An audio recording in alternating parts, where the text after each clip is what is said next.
Hi, good morning, everybody. Go ahead and get started. So I guess on Tuesday we had just started talking about this Volkswagen emission scandal and the ethical implications of that, and had sort of recapped what had happened, and we started to discuss what do we think existed at Volkswagen to let this happen. Potentially multiple teams of engineers intentionally cheating on this and putting the company at risk, and we just started.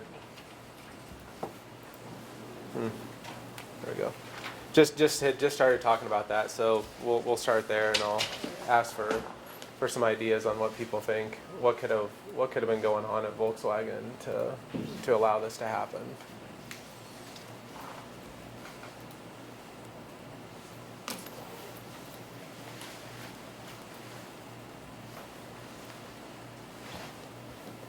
They wanted better numbers, better stats, sell more cars. Yeah, I'm sure that's part of it. First off, they thought they weren't going to get caught. What was that? First off, they thought they weren't going to get caught. Yep, that's probably that's probably true. I'm sure the pressure there for increasing this diesel production and getting more of these cars on the road certainly probably factored into it. From what I learned in this class, I would probably say that their values were not upheld or enforced. And it's funny. I was looking on Volkswagen's website to see what their stated values were, and I couldn't really find what they were. So now there was an article in that material that talked about the culture of Volkswagen. I think there's some unique things there that could have led to it. What was the leadership style at Volkswagen?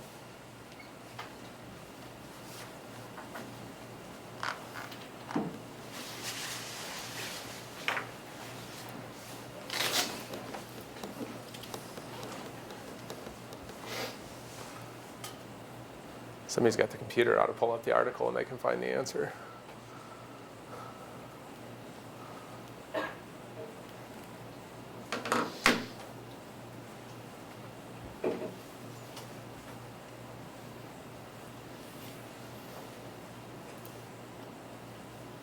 What's the question again? What was the leadership style of Volkswagen?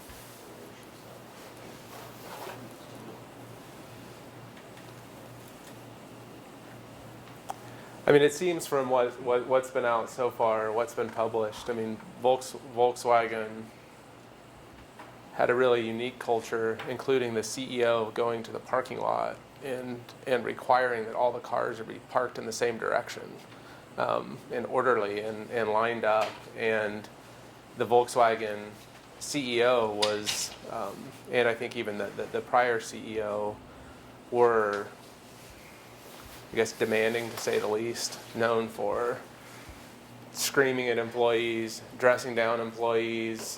Mistakes are not tolerated. Kind of maybe what you would picture this old German company.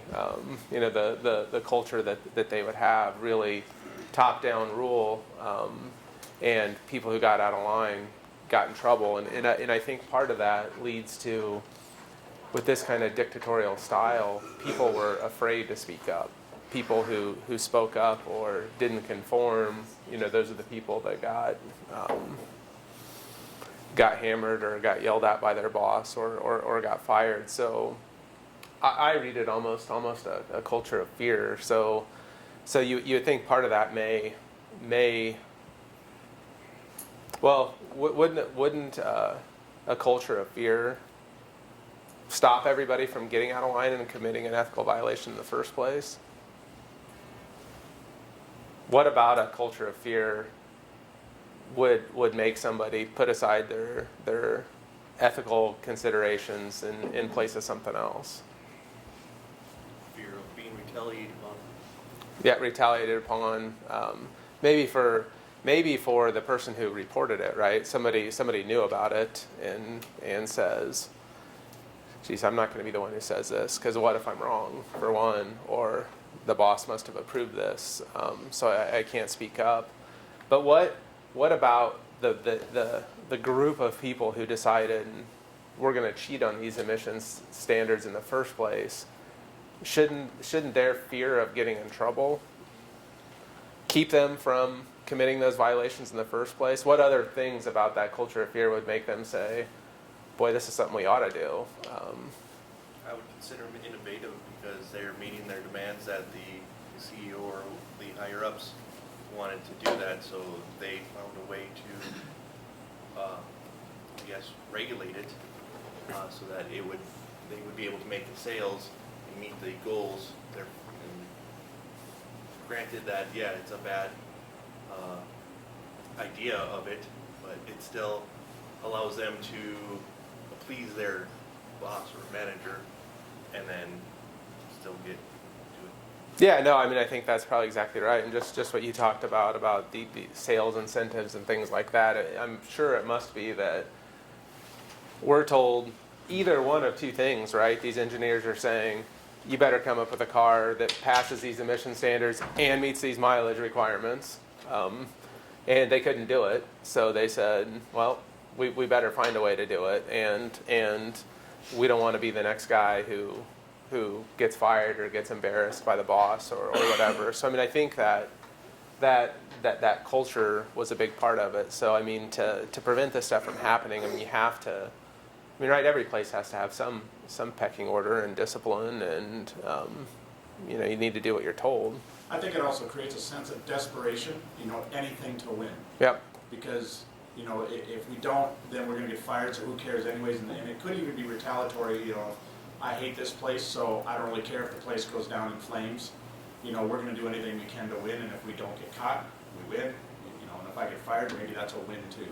Yeah, I mean, it's sort of a catch-22, right? We either don't meet these performance standards and get fired, or we cheat and meet these performance standards, and we may get fired if it gets found out, but hopefully it buys us 2 or 3 years or whatever. Or that was, I think, another good point of, we don't care about this place, we're collecting a paycheck, so whatever it takes. Well, from like an IT background too, I think a possibility is they might have saw it like as a challenge, because that would probably be the coolest thing to do is if you can create software that can cheat in the sense it's like the best software you can make that nobody would know about, and so why not take a shot at it? Yeah, no, I think that's a great point. People, these engineers who maybe they just want to see, can we do it? Can we get away with this? And I had that Gallup survey up before on who has the most perceived ethics, but you'll see in one of these Harvard Business Reviews that's in the material, it's a lot of people are making a point that business schools are teaching people to be unethical, or at least aren't teaching them to be ethical, and the drive for money, whatever, is causing some of these problems. But they did some research, and the interesting thing is that yes, business students out of all of the groups are the most likely to cheat when given the opportunity in the research they had. Who do you think was number second for most likely to cheat group of sort of, in an academic group or a professional group? Who was second after business students? Who's that? Said medical. No?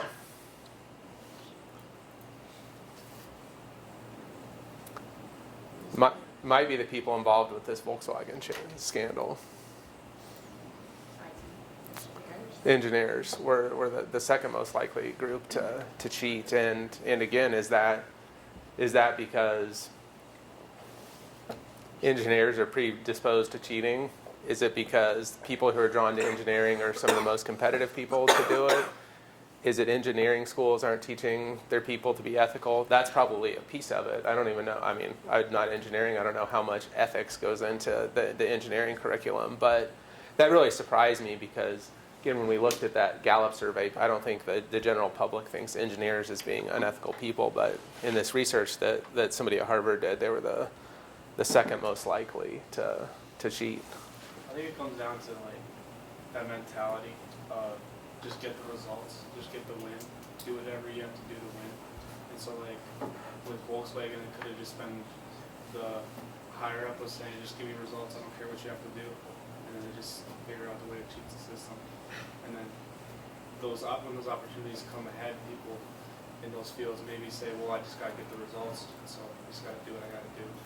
Yeah. Yeah, like to add to that, I was thinking is probably, you know, the engineers are, I guess you could say they're more wired differently. You know, they, you know, they just kind of, they see loopholes and, you know, they have the ability to cheat. So, you know, why not? Yeah, and yeah, I think those are all good points. And then a little later, we'll talk about what are some of the psychological things that go through people's head to let them do this. But so we'll see how this all plays out with Volkswagen. I mean, all the investigations are going, and the billions of dollars are being reserved against. There's one other interesting point about Volkswagen, what existed there that may have allowed this to happen. That really wasn't in the reading materials, but German companies, and it's this way in a few of the European countries, are organized a lot differently than a U.S. company. Where in the U.S. a privately held company, the shareholders own it, and it's governed entirely by the board of directors that's elected by the shareholders. Germany has a different model. On a private company like this, it has the management board, who are the managers of the company, sit on the board, and they're under the direction of the supervisory board. And the supervisory board has mandatory requirements. Labor has to have seats on that. It's not just the owners of the company. Labor has seats on that board. Volkswagen is unique in that I think the second largest shareholder of Volkswagen is a local German government in like Lower Saxony. I think that's one of their states or whatever. But that government owns, I think, the second largest share of Volkswagen. And they have seats on the supervisory board. And they have basically special protections that allow them to control the company. So a lot of people say, now we have this government or this private company that's essentially controlled by a government. There's thoughts that this led to a feeling that we're above the law a little bit. We can do what we want, that the government is the one who owes us. And that could be people saw what was going on. They say, well, geez, you know, the government basically runs this. So there's some question on whether that kind of thing should be allowed or not.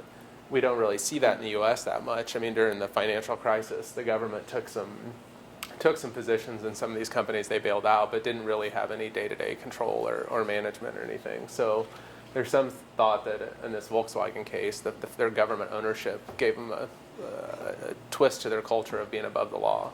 When you talk about culture, I mean, you also think about Germany has different laws and a different culture than the United States, and a lot of the reports that we're seeing are coming out of the United States. So we're putting our ethical standards towards maybe a different set of, maybe Germany has a whole different, what's ethical to them is not ethical to us, so that could be part of the dynamic too. Definitely, and one of the interesting things I think about these European companies, I think a lot of people would think that those have higher ethical standards than American companies, just like in Germany where labor is a legally recognized, you have to consider them, it's not all shareholder value, that kind of thing, where I think some people, they probably think that their system's superior and that it is more ethical, but it shows even with that, problems can happen. So who knows Martin Shkreli, who Martin Shkreli is? Former hedge fund manager, became president or bought a pharmaceutical company, injected the price from $13 a pill to $750 a pill. Yeah, I think the media likes to call him the pharma bro. You know, he's the maybe the poster child now for his age group and this unfettered greed and bad behavior.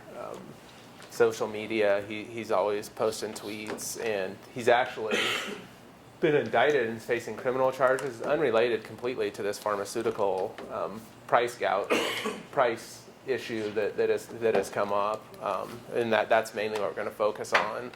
But he's under indictment for securities fraud. Part of me wonders if it's not his sort of stomach-turning public statements that have really made him a target for what's going on. But Yeah, Martin Shkreli. I don't know how old he is. He looks pretty young. He must be younger than me. He likes the Wu-Tang Clan or whatever, and bought their albums before it got released, and he's got a beef with one of the guys on Twitter, and all this stuff. But a younger guy who bought a company called Turning Pharmaceuticals, who makes Daraprim, which is a drug for toxoplasmosis, some kind of immune deficiency. It's primarily taken by people with AIDS or with cancer. And this is a drug that's like 50 or 60 years old, so it has no patent protection. I mean, a lot of newly developed drugs, if Pfizer develops it, they get a patent on it. They're the only ones who can manufacture it for a period of time. Daraprim's long been out of circulation, but Martin saw an opportunity here. It's a generic drug, but this company is the only one manufacturing it. So he said, hey, I'm going to use some of this money and I'm going to buy this company and I'm going to raise the price 7,000% on this drug and make a bunch of money, and there we go. So I just wanted to play this. There's a little video here.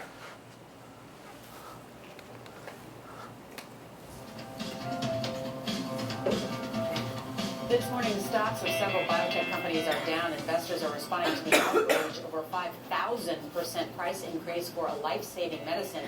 One tablet of Daraprim used to cost $13.50. The drug maker recently increased the price to $750. Don Daler shows us why the company is standing by the massive price hike. Don, good morning. Good morning. The increase drew protests in the medical community from those concerned that many patients will no longer be able to afford the drug. But according to Turing CEO Martin Shkreli, the move is simply a smart business decision.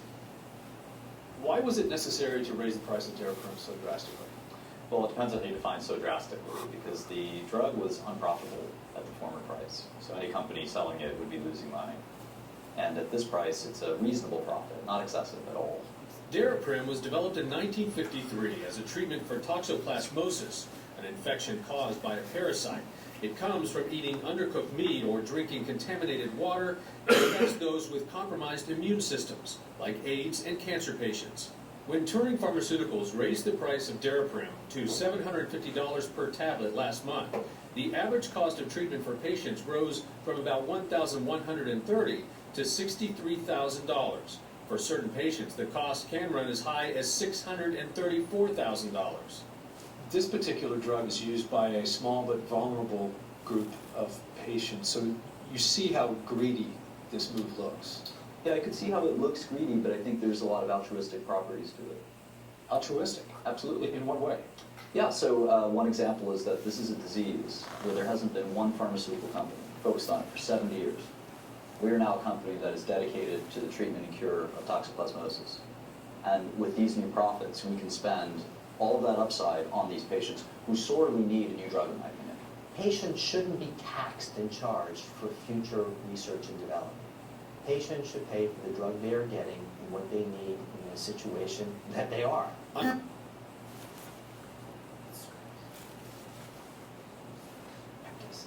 it's inappropriate, and we have to take a stand.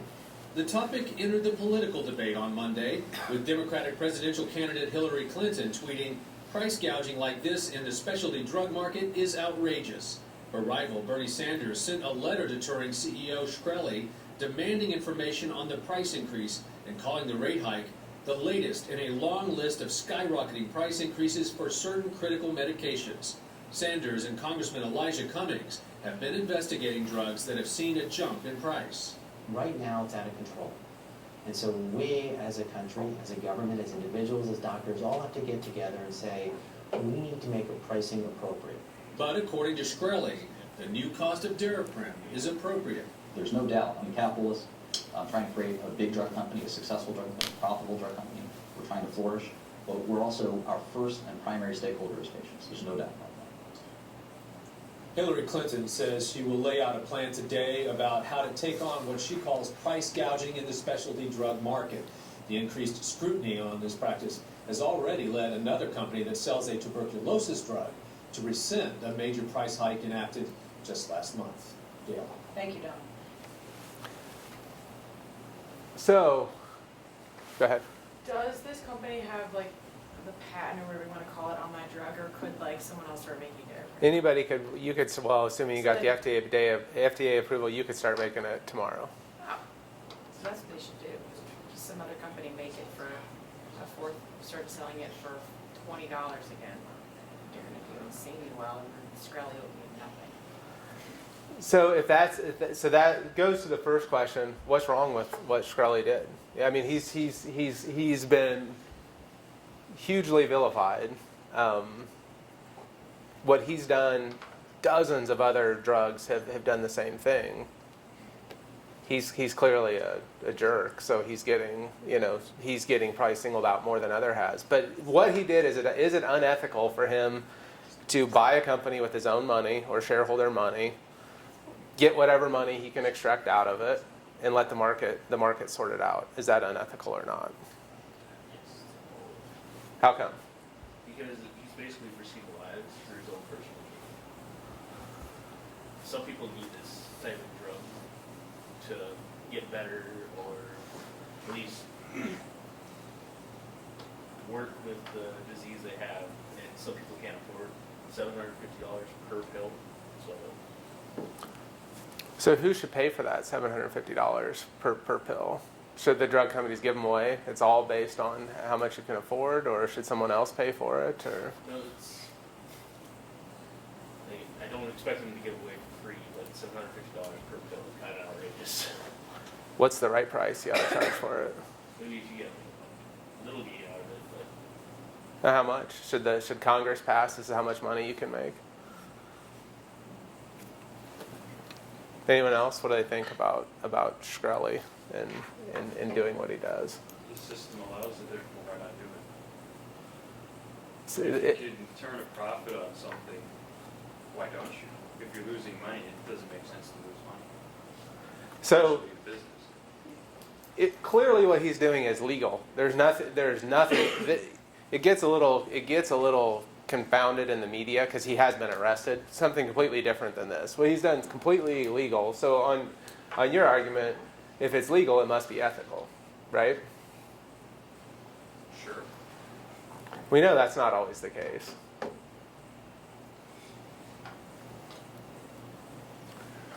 So we have one. You should be able to make something on it, but not this much. One, if you can do it, do it. Our system allows it. The system clearly allows it. Anybody else?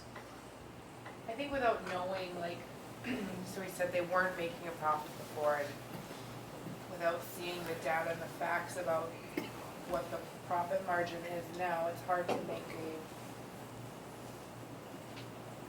decision to know how you really feel about it. I think so. To more facts to help and to help come up with a decision about it. I think he's lying when he says they weren't making any money. The investment in this drug has long been recouped. They haven't changed the formula. They haven't done anything. So let's assume, I don't know for a fact, but let's assume they were making something on it. They weren't losing money they weren't making what they were going to make at this price, but they had recouped their investment in the drug and were making something. And then let's also assume he said all of this is going to go towards reinvestment in research and development for new toxoplasmosis drugs. Let's assuming that's not the case either.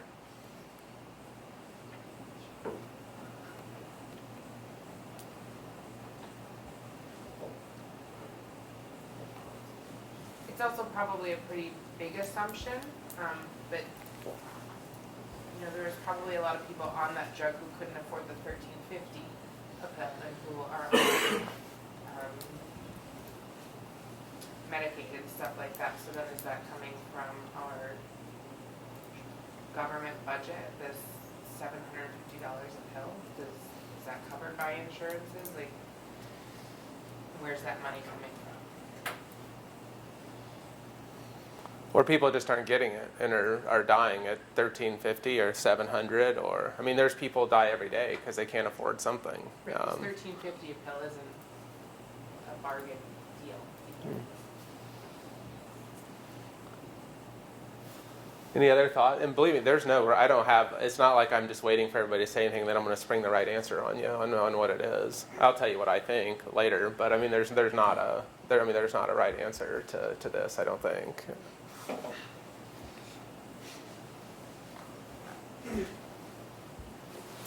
Do you think that he'll see any profitability over time, or do you think that the market is just will sort it out once the government steps in? Well, I mean, I think the clear market argument which people make, and already after he did this, there's already a company manufacturing the pill for like $20 a piece. So I mean, it was only a very, very, very short-term ability to do it. Now they have no patent on this, but I guess I probably overstated when I said tomorrow you could start making this drug. I mean, theoretically you could start making this drug tomorrow, but it takes time to retool machinery, get the formula set up, get the raw materials it takes to do it, get FDA approval to, if it's basically in a shorthand, it's like, okay, so if your factory makes antibiotics, you can kind of make antibiotics. If it makes pain relievers, you can kind of make pain relievers. If you want to start making a toxoplasmosis drug at a pain reliever factory, you got to get some FDA approvals and stuff. So Martin, although whatever his flaws are, obviously has some knack for spotting here's an opportunity, an economic opportunity. So he knew this drug's off patent, but it would take time for somebody to do it. So in the long run, yes, I think that the market would sort it out, and he's not going to be able to charge $750 a pill because somebody else is going to say, well, I'll charge $100 and I'll get all the sales and still make a bunch more money. Then, well, is $100 the right amount or what? So I think the long term, for a drug like this, the market would sort it out, but it could take 6 months or 9 months, and people could die. And is that right or isn't it right? What responsibility does this drug company have other than its shareholders?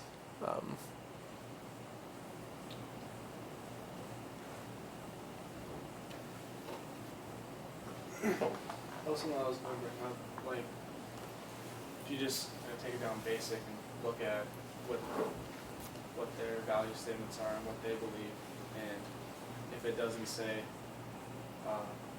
trying to raise the most amount of money through our pills, then it'd be unethical to be dishonest about their products.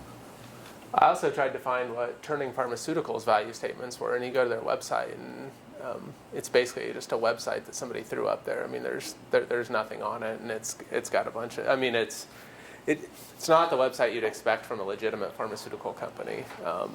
If you were to get on there,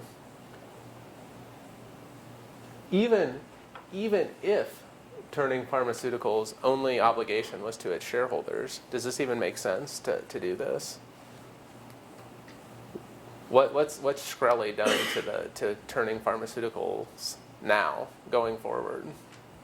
Probably began its collapse. Because, as you mentioned, another pharmaceutical company is now creating the drug and selling it at a lower rate. All he did was increase the margins for X amount of months until they realized it and it got publicity. And then now, with that in mind, excuse me, that company is going to probably end up making a profit off the drug, and this one will probably fall in the dust. What's Turning Pharmaceuticals' reputation going to be? And They lost a lot of trust from all of their customers because they don't know when another product is going to get a huge price increase that may be even more valuable than the one that already happened. yeah, if you were a research scientist looking to develop the next new drug, would you want to send your application to Turning Pharmaceuticals? Probably not, right? I mean, do you want... Hey, Mom, I just got my first job. Where at? Oh, you know that Shkreli guy who's on the news and like voted the creepiest guy in the planet? Yeah, I work for him now. Are you developing any new drugs? No, but we make lots of money, I mean, maybe some people want that, but so this is a case of a whether it's right or wrong. Do I think what he did was right? No, I don't. It's really hard to pin down why, and it gets to your question. Well, geez, that seems unreasonable. They've recouped all their investment. They're entitled to make a profit on this, but this just seems too much. I agree that's the case. I think that this case has gotten much more publicity because he's a sleazy guy and he comes on and says stuff like this. There's many other cases where drug companies have done this and you never heard anything about it. It's just he can't keep his mouth shut, and he goes on Twitter and he says stupid stuff, and he's on social media and he buys Wu-Tang Clan's album for millions of dollars, and he says, I just bought this new Ferrari and look how rich I am. He doesn't keep a very low profile, so people hate him personally, and that's really really made this one stand out from other ones. So I think that he didn't act ethically, but it really gets into the argument of, well, what if he charged $22 a pill? Is that all right? $30 a pill? Who decides? Do we want the government saying this is how much you can charge for pills? How do you regulate it? And in this case, this was a drug off patent, a generic. Anybody could make it.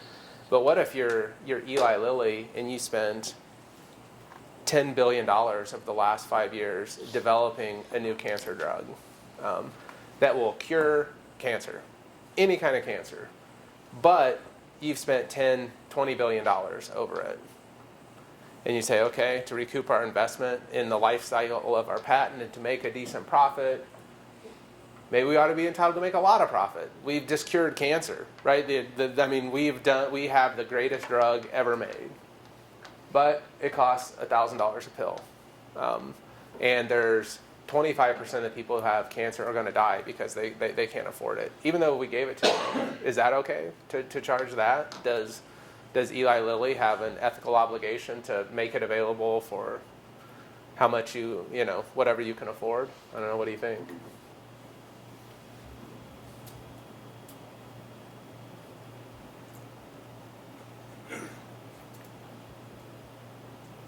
I don't think you can do that either, because then you're gonna have other people who will be unethical, claiming they need it for a cheaper price when they really have problems. So you can't assume that wouldn't work from a business perspective, I don't think.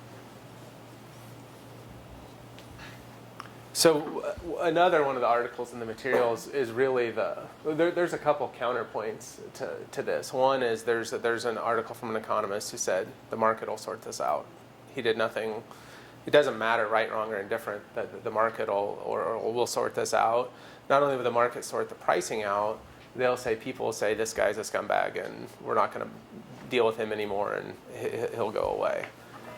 There's another sort of counterpoint in there that's from an insurance or a drug company lobbyist, basically, and his point is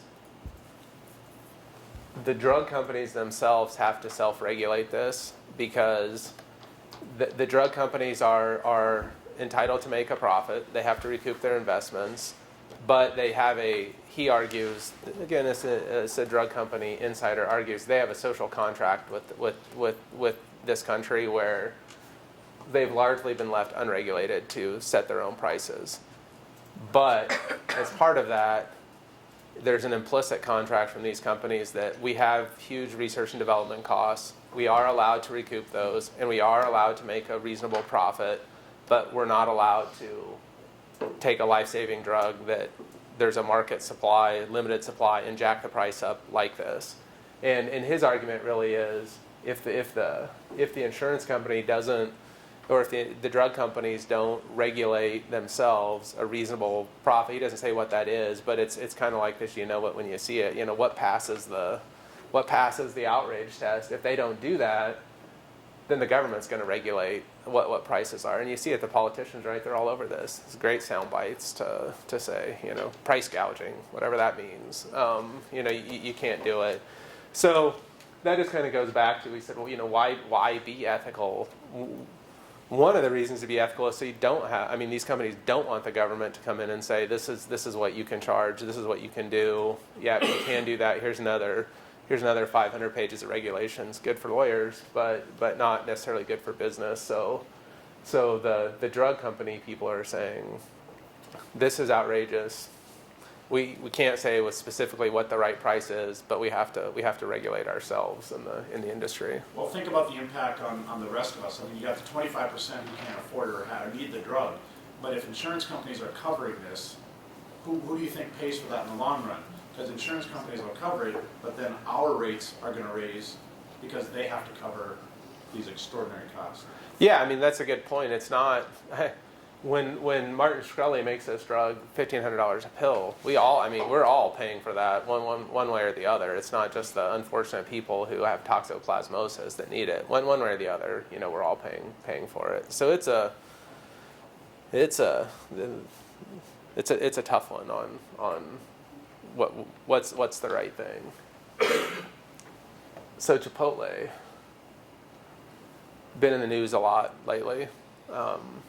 A lot of food poisoning issues going on at Chipotle, right? Everybody's getting E. coli or salmonella or whatever it is, widespread all over the place.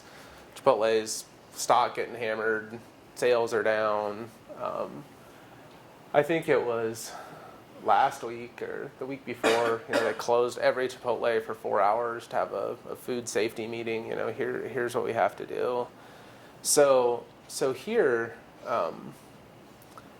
What Chipotle does is their really stated value is locally sourced foods, organic, healthy, non-GMO, food with integrity. I think that's their motto. But it's along that this locally grown, fresh produce, no GMOs, no pesticides, organic. That's what we do, and people love that now.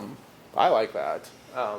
So that's their big cultural value at the company.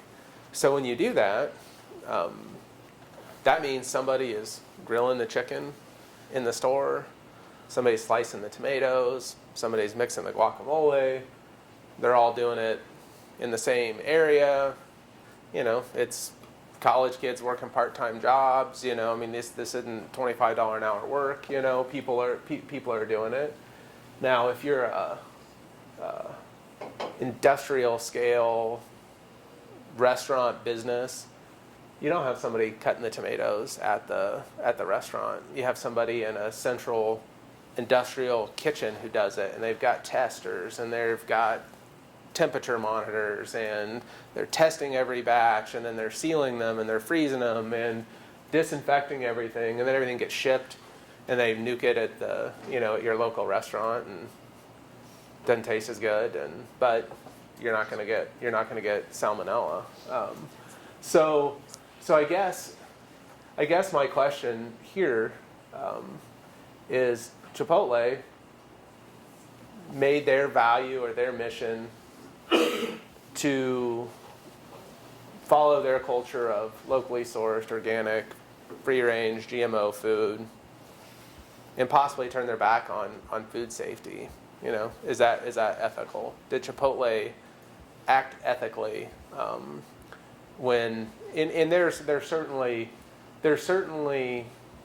some information to suggest that they know that this was not as safe as the industrial scale restaurant cooking kind of system that was in place.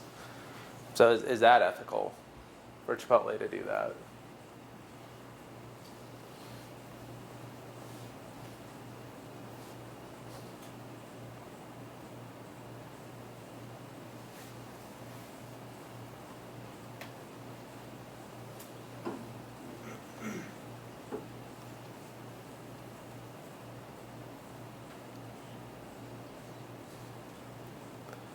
All if they're locally negligent in food safety practices, then yeah, I'd say isn't it?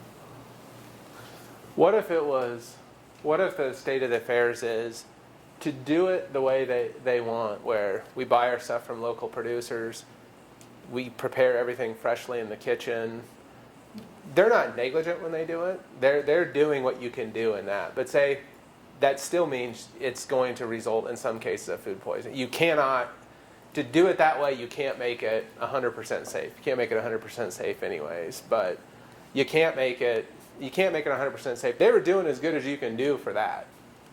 Is that still okay? I think so. I think it's something that, like, if you know going in there, like, yeah, this is a possibility, but you value source, like locally sourced and organic and all of that, then maybe that's just a bit of a risk to take. And if they are being negligent, then there should be some repercussion for that, but other than that, I think it's okay. Anyone else?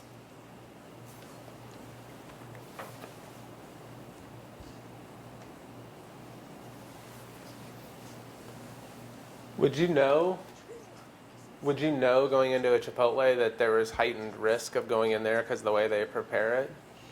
They ever put that on their advertisements? Fresh tomatoes, but you may get E. coli. Eat at your own risk. Yeah, eat at your own risk. I agree completely.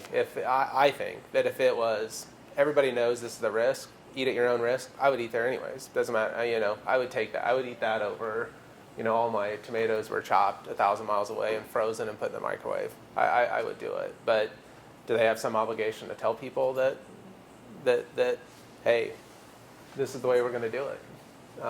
And there's some additional risk from doing that. We do our best, but there's risk. They have to tell people that. I think it's implied with it being organic and locally sourced.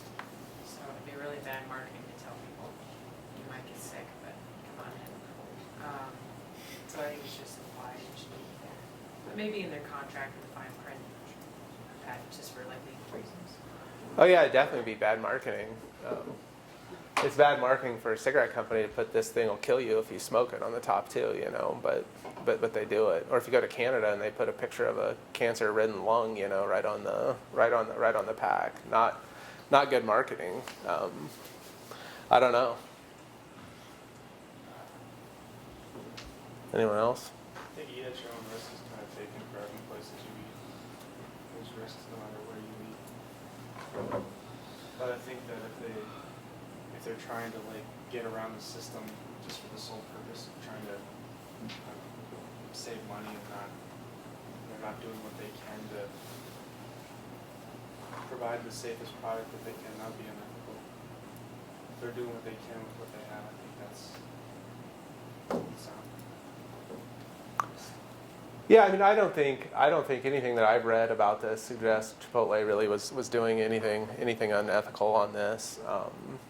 I think they had their values. They led up to them. I don't think anyone was doing anything egregiously wrong. They've made some changes. Their procedures, some of the stuff is going to be done in central kitchens, and they're going to do it, completely not from the ethics perspective. The only thing I don't like about the way they've handled this, I think they should say, hey, we told you, this is what you get here. You get fresh food. You go dig up a tomato out of your garden, you don't wash it off, you may get, still got the fertilizer, you may get sick. We're doing what we can, but it's not prepared in a science lab, in a kitchen. So maybe there is more risk, but we don't think it's, we don't think it's unreasonable or whatever. I just wish they wouldn't have. They kind of got in, the lawyers got a hold of them, I think, and some of their responses and activity to this and things like that. Anybody think of anything else? Any other scandals or things in the news on they've read about that may have ethical issues? Well, there's that big one with Apple versus the government over encryption. That's a great one.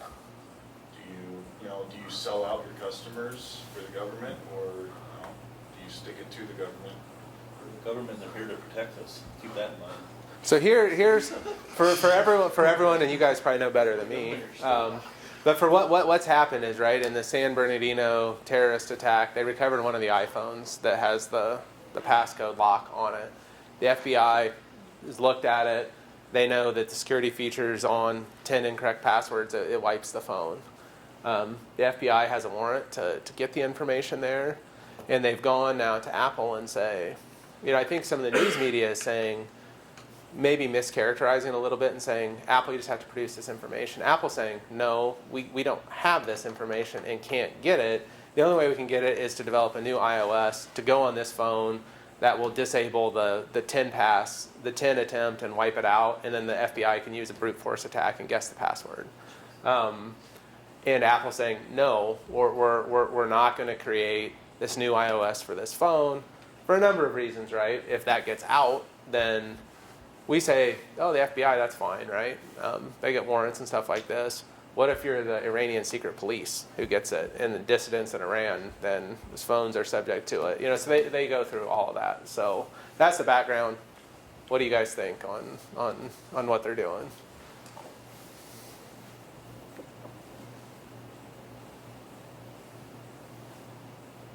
It's great for them to make it public that telling what the FBI wants. Nobody knew about it until they made it public. It's kind of shady what the FBI is doing, trying to create a backdoor like that. And then they said it can only be used one time. Well, if that gets on any other phone, like you said, it's free entrance. China gets hold of that, they can read any communication on any iPhone. So do you think that, why do you think Apple made it public? Why did Apple publicly say we're not going to do this? Business strategy, make it aware, it's general knowledge now, it wasn't known before. It also increases their reputation that they're looking good to their customers.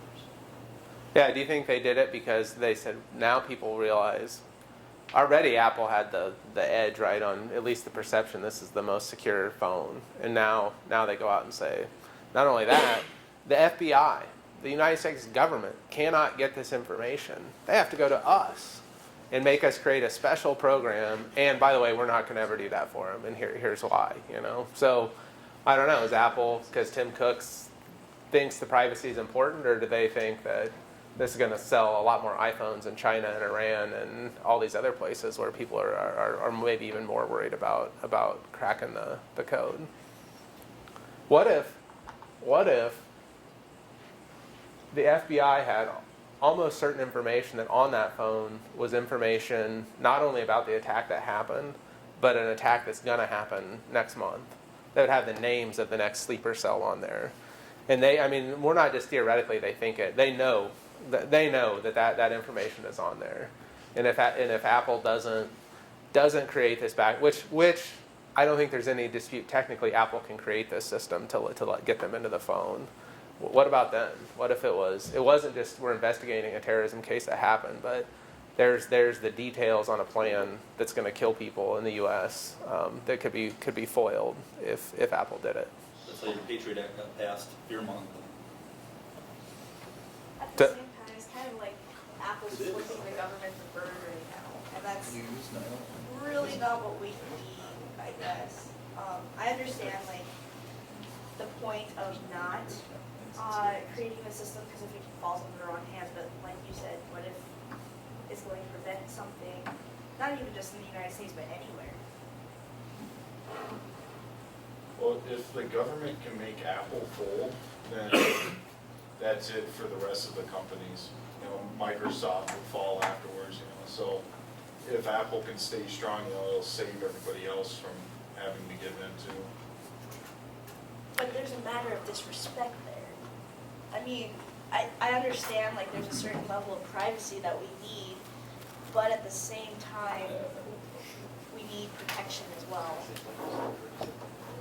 And I think today, as it exists legally, if Apple had these records in its system and they got a warrant to turn them over, they would be required to do it. That's not what's being asked. It's saying you have to create this new product to allow us to get in. You have to do.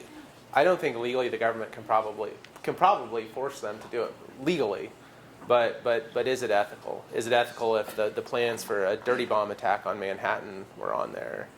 Or what about you raised it, you guys both did. There's lots of talk. There's unbreakable encryption technology that you can download. Anybody can get it. Should there be required to be backdoors for the government to get into? Well, the only thing is if the encryption goes overseas, then you're required to have a backdoor for the government. But if it's locally produced in the U.S., you can use whatever encryption you want.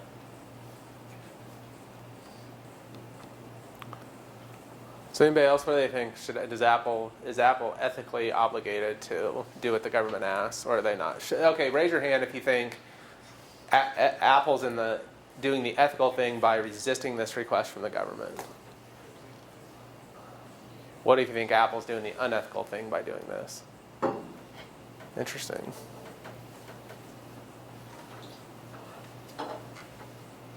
So let me ask the question this way, and this isn't my opinion, but let me just ask the question, because they always say, would you kill one person if you knew that you could cure cancer? If the price of that was you find the cure for cancer and save millions of lives afterwards. So would you knowingly, if you knew that there was information that was going to kill people in the near future, would you trade their lives to protect the integrity of this company? Or to protect the rights of this company not to do it? So I'm just throwing that up there as a question. So now you know that human lives are at stake. Do you still think it's an ethical decision? So Alan Dershowitz, who's a Harvard law professor, really famous for lots of things. Liberal guy, though, real liberal guy, but surprised a lot of people. And he says he's okay with torturing terrorist suspects when there's reasonable knowledge that this person has stuff that could prevent somebody from getting killed. He's okay with torturing them as long as there's a warrant. He proposes there should be a court and you should get a warrant to torture this person. So it's out in the open, and there's a hearing and all this, but he says it's worth it. Even if it turns out this guy didn't know anything, it would be worth it to torture him if it could save a bunch of lives. I mean, there are people out there, again, saying as long as it was a legal, open court process, not rendition in the middle of the night to a black site somewhere. Same kind of thing. Is it worth it to save lives, trade one for more or whatever?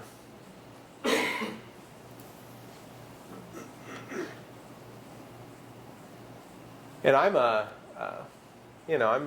privacy guy, but me personally, if there was no knowledge that this was going to be a dirty bomb attack on Manhattan, I think Apple, my personal opinion, that outweighs privacy concerns. Let people come up with some other method to encrypt their data going forward, but that's just me. I mean, a lot of people feel differently, I think. That's great. Well, how would that work if the government asked NISC to create a backdoor to look into a member site further to gather information on? Yeah, I mean,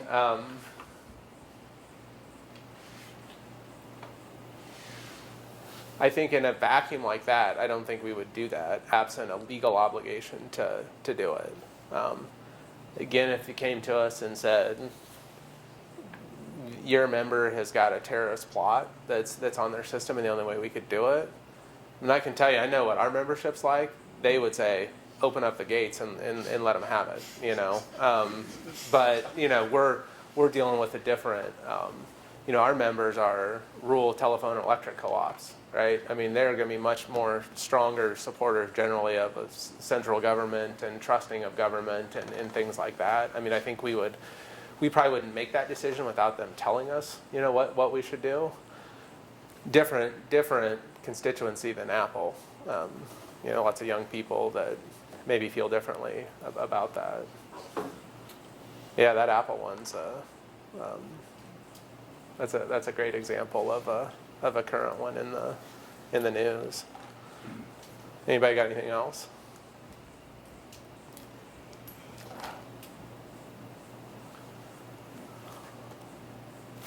Well, we're about running out of time.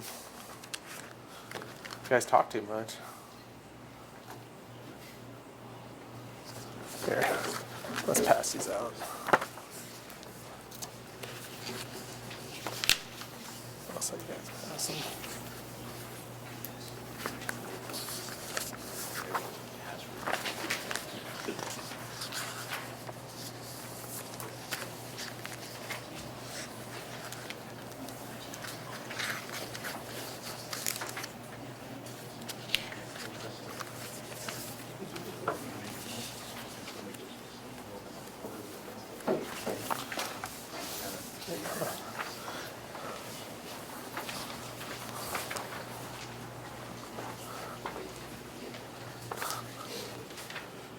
So why don't you guys just take a couple minutes to read it, and then I was gonna have everybody break into groups, but we don't have very much time, so just read it, and then we'll talk about it.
So what's Ben supposed to do here? Ben, who's fresh out of school, working for this nonprofit. The nonprofit accepts donations, corporate donations of medical supplies, ships them overseas to, maybe they're getting Daraprim here, shipping it overseas to people with toxoplasmosis.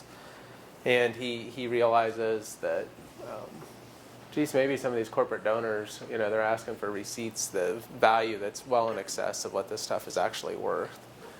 The executive director, she doesn't really care, right? She's bigger picture. She doesn't care about numbers. She just knows we're doing good. We got to get them out. He knows that they're definitely crossing the line, and he doesn't want to be a part of it. So what does he do? What's the ethical thing to do? He calls somebody. Who's he call? He talked to his boss first. Talk to his boss, say this has got to stop. We got to put our foot down. See what she does. So then he calls the IRS, turns them in. What about now? Now there's not all these donations going anymore, and 100 people in Africa die because they don't. The company that was doing it, not only are they now pissed at him for turning them in, they're just not going to donate the supplies anymore. Or, hey Ben, if you're going to give us a hard time about this, about what these are worth, look, we just estimate it. We can't spend 50 hours figuring out better data than this. We're gonna go sell this. There's a company that buys this stuff for 50 cents on the dollar, and we're better. I guess the first question, is it wrong for these companies to overstate what these things are worth and take a bigger tax deduction than what it is? And is it wrong for a company to knowingly allow that to happen? Yeah, yeah, right? I think we say they're cheating on their taxes. Yes, it's illegal for the corporate donors, for one, and this company aiding and abetting them is probably, at least arguably, illegal too. So I think we agree that act of cheating on their taxes is wrong to do that. But is it justified by that's what keeps the flow of supplies of medical equipment to people who need it? And is it ethical for Ben to speak up and stop that from happening, I guess? there's more tactful ways to go about it than just whistleblowing. I mean, there's a way that you could probably work the situation so that you're still getting the donations, but if you're strategic in how you communicate, you can probably pull it off that you get them to cooperate and continue to. So I don't think it's just a either or situation. I think there's multiple ways you can go about it. If they're gonna head down that route, we probably need to get more employees first, so like start delegating those kind of tasks out, because they're already running pretty bad. I mean, this is kind of the classic, does two wrongs make a right kind of a question. And I think there's a bunch of stuff in this one. But the first one is, it's just a little thing, who cares? We already talked about, you start letting little things go by, oh, that's not a big deal. That's not a big deal. Those can turn into big things. But if you take the executive director who says, Ben, you're nuts. It's going to shut us down. We're going to be out of business, or our donations are going to go way down. To me, I look at this as does the short-term gain from acting unethically, is that worth it? Because say Ben says, all right, we cover it up, and this comes out. Nonprofit was concealing and aiding and abetting this big tax fraud. Now this nonprofit's completely out of business, and they're not doing anything. And then it gets the government again saying, geez, these tax loopholes, charitable tax deductions for this, people are cheating this all the time. We ought to take them away completely. Why were you given a deduction for this? You can't trust these people. Look what they're doing. So I mean, I think it just illustrates, sometimes you have to look, that executive director, the arguments Ben has to make, look, it's not just about the short term. Yes, this may hurt us in the short term, right? We may, and we're going to have difficult conversations with our longtime donors, telling them their tax cheats. We're going to say it in a nicer way than that, and not be so overt about it, but saying, we can't give you these values anymore. Yes, in the short term, that probably is going to hurt this organization. Maybe this organization goes out, but I mean, I think you have to take the long view of this. Okay, but in the long run, if we continue to participate in this cover up and this tax cheating scheme, it's probably going to come out, and it's going to do big damage, not to them, but maybe to that whole industry, to nonprofits in general. So I mean, I think there's lots of stuff in that example. And again, I would have liked to spend more time on it. I got a bunch more of them we could go through, but we only got a few minutes left, so we'll just go through a couple of the last things. And there is 2 articles in there you guys should read, I think, that are maybe the best on this. And there's 2 from the Harvard Business Review, one on called Ethical Breakdowns, and the other one's How Unethical Behavior Becomes Habit, where they really do research and analyze what's the psychological basis for these, when good people go bad or whatever at these, or good companies go bad at them. And one of them, they use the example of the Ford Pinto before my time, even, and in this concept of ethical fading, which is where the question of is it ethical doesn't even come. People aren't even.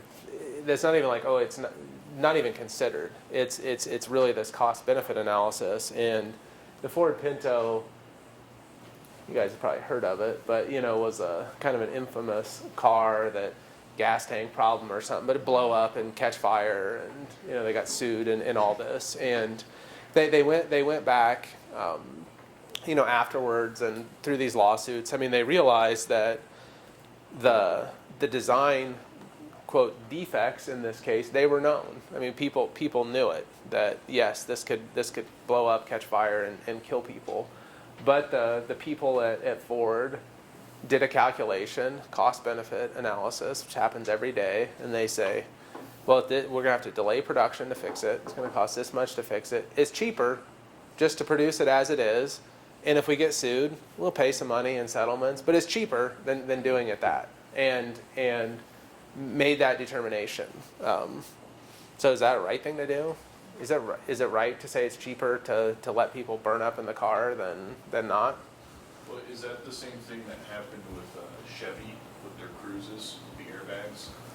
it was cheaper to just kind of pay out a few settlements until you reach a point where there's too many settlements to pay out, so it's cheaper to, just take the fine. Yeah. So is that okay? Is it okay to produce this product? Is it ethical to produce this product that says, well, this is our decision that it's too expensive to make that safety modification to it. Is that okay? It kind of relates back to your values of the company and of yourself. Because if you're the employee that handles that one, since it's a factory of sorts, if you're handling that one product and you know about it, it's up to you to decide if it's, do you value your values over that, or do you want to make an impression and look for the money? This issue, on its face, right, we say, I think the gut reaction to that is, no, you can't let, 200 people burn up because it was going to cost Ford more money.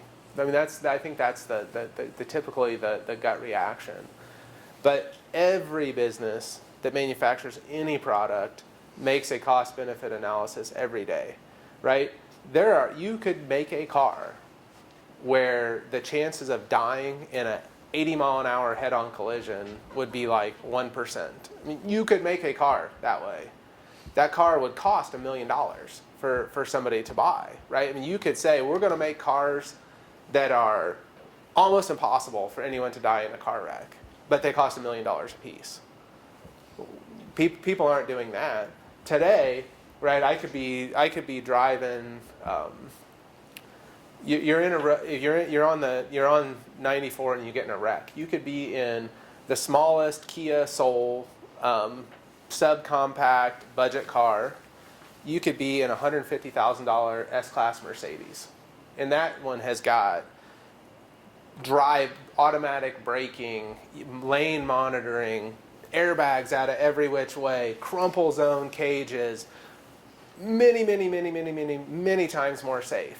Where the little tiny Kia has none of that, right? And they could make that Kia just as safe, but they said it costs too much money to do it, so people have to take a risk. So again, it's one where what's the right answer? I think on its face you say, well, it's crazy. You decide money over lives, but that happens on everything. And whether it's just like the pharmacy thing, do these industries have to self-regulate some of this and make reasonable decisions? I think that's the point with the Ford Pinto. No one thought that was reasonable, that the risk of explosion was so high. It wasn't just a one-off thing. So that's ethical fading. This concept of ill-conceived goals, which really goes to what we talked about earlier on. Sears at one point in their service centers said to their mechanics, you have to generate $145 an hour in revenue. That's how we're gonna measure whether you're doing a good job as a Sears service technician. Well, people said now it's not whether I have low customer complaints or if I get this job done efficiently. My whole measure of my job is, do I generate $145 an hour in work for the company? Well, lo and behold, people started generating $145. Their mechanics made sure that they generated $145 revenue an hour, because if there wasn't enough work, well, it just took me twice as long to do it. And nothing was broken on that, but I got my quota to make, so I'll break that piece on the car and put it on there. And so you have to think, are the goals that we're setting for our organization or our employees, are they aligned with acting ethically? Not in that case. Motivated blindness is this idea of when you have a conflict, you're less likely to see or to recognize or put any emphasis on information that goes against what you think is the right way. And the research will show, like, for example, if you're the hiring manager and you hire an employee and you see that employee doing something shady or a little bit unethical, you recognize it less than a person who had nothing to do with hiring that person, because the person who hired them, right, my reputation's on the line. I said you'd be a good employee. You work for me. People don't see that, so you just need to think, are we doing things, are we structured in a way to allow that to happen? this indirect blindness concept is interesting, and they use an example, research example in the pharmacy industry, and this was well before Martin Shkreli, but talking about it, and they say, okay, so company A makes a drug for $9 and jacks the price up to $15. What do you think about that company?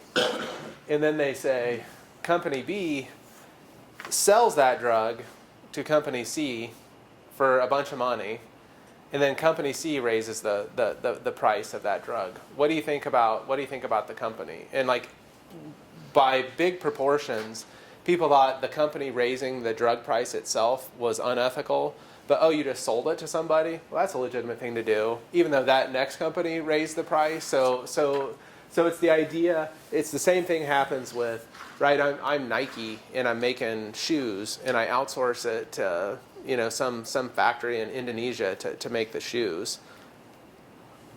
We don't know what's going on, and that there's 10-year-old kids, you know, sewing.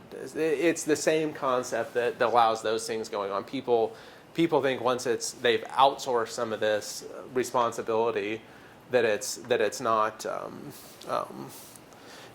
their responsibility anymore. The slippery slope, we talked about that quite a bit. Well, I think we're about out of time, but I would read those two articles in there. So next week there's a chapter reading assignment, and then I think those guys also put an additional reading assignment, short, not like what I gave you, short. I saw it on there, so they asked me to remind you to read that. Then I'm also required to give you a written writing assignment, which I didn't make it onto my PowerPoint, so I took a different computer, but here's what it is. For next week, Thursday, I just want you to describe a situation that you personally were involved in, or that you personally witnessed, not something from the news, happened to you, or something that you saw, an ethical issue or decision, what you did about it, and whether you would change what you did about it in hindsight. And there's no number, you know, I don't care how long it is, there's no minimum requirements. It should be probably longer than one sentence, but less than 20 pages, I guess. But so do that. And that's that. Thanks, guys.